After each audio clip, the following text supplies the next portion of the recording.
ಇದು ಒಂದು ಬೆಟ್ಟ, ಅದೊಂದು ಬೆಟ್ಟ, ಅದೊಂದು ಬೆಟ್ಟ, ಅದೊಂದು ಬೆಟ್ಟ, ಅಲ್ಲೊಂದು ಬೆಟ್ಟ, ಅಲ್ಲೊಂದು ಯಾವುದೋ ಸಣ್ಣ ಬೆಟ್ಟ, ಎಷ್ಟೊಂದು ಬೆಟ್ಟಗಳೈತೆ ಇಲ್ಲೇನೆ. ಇದನ್ನೆಲ್ಲ ಕಣ್ಣಿಂದ ನೋಡಿ ಕಂಗಾಲ ಆಗ್ಬಿಟ್ಟಿದ್ದೀನಿ. 1 2 3 ಮೂರೇ ಕರುವು ಆ ಬೆಟ್ಟಕ್ಕಿರೋದು. ಆ ಥರ ಸೋಲಾರ್ ಹಾಕ್ಸ್ಕೊಂಬಿಡ್ಬೇಕು, ಬೆಳೆ ಬೆಳೆಯೋಕ್ಕಾಗಿಲ್ಲ ಅಂದ್ರೂ ಕರೆಂಟಾದ್ರೂ ಜನ್ರೇಟ್ ಮಾಡ್ಬೋದು. ಈ ಕಾಡಲ್ಲೆಲ್ಲ ಪ್ರಾಣಿಗಳಿರ್ತಾವಲ್ವ, ಸೊ ನೋಡಿ ಇದೇ ಆ್ಯಕ್ಷನ್ ಕ್ಯಾಮ್ರಾ ನಾನು ಯೂಸ್ ಮಾಡ್ತಾ ಇರೋದು. ಹೆಂಗೆ ತಿರ್ಗಿಸ್ಬೇಕು? ಹಿಂಗೆ DJI Action 5 Pro ಅಂತ ಈ ಕ್ಯಾಮ್ರಾ. ಸೊ ಇದೇ ಥರ ನಿಮ್ಮೂರ ಕಡೆ ಯಾವುದಾದ್ರೂ ಈ ಥರ ಹಿಡನ್ ಪ್ಲೇಸ್ಗಳಾಗಿರ್ಬೋದು, ಟೆಂಪಲ್ಸ್ ಆಗಿರ್ಬೋದು, ಬೆಟ್ಟಗಳಾಗಿರ್ಬೋದು ಇದ್ದರೆ ಕೆಳಗಡೆ ಕಮೆಂಟ್ ಮಾಡಿ ತಿಳಿಸಿ, ಅಲ್ಲಿಗೂ ಕೂಡ ವಿಸಿಟ್ ಮಾಡ್ತೀನಿ. ಸೊ ಈ ಪ್ಲೇಸ್ ಕೂಡ ತುಂಬ ಚೆನ್ನಾಗಿದೆ, ವಿಸಿಟ್ ಮಾಡಿ.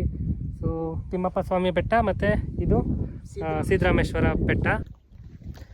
ಸೊ ಇದಾಗಿತ್ತು ಗೈಸ್ ಇವತ್ತಿನ ವಿಡಿಯೋ ಹೆಂಗೆ ಅನಿಸ್ತು ಅಂತ ಕಮೆಂಟ್ ಮಾಡಿ ತಿಳಿಸಿ. ಸಿಗ್ತಾರಣ ಮುಂದಿನ ವಿಡಿಯೋದಲ್ಲಿ. ನಾನು ನಿಮ್ಮ ಡಕೋಟಾ ಇಂಜಿನಿಯರ್ ಮಾಡುವ. ಧನ್ಯವಾದಗಳು. ಕೂತ್ಕೊಂಡು ವ್ಯೂ ಎಂಜಾಯ್ ಮಾಡಲಿ ಅಂತ ಈ ಥರ ಬೆಂಚ್ಗಳನ್ನ ಕೂಡ ರೆಡಿ ಮಾಡಿದ್ದಾರೆ ಗ್ರಾನೈಟ್ಸಲ್ಲಿ. ಸೊ ಇಲ್ಲಿ ಕೂತ್ಕೊಂಡ್ರೆ ನಿಮಗೆ ಪೂರ್ತಿ ಸರೌಂಡಿಂಗ್ ಕಾಣಿಸುತ್ತೆ.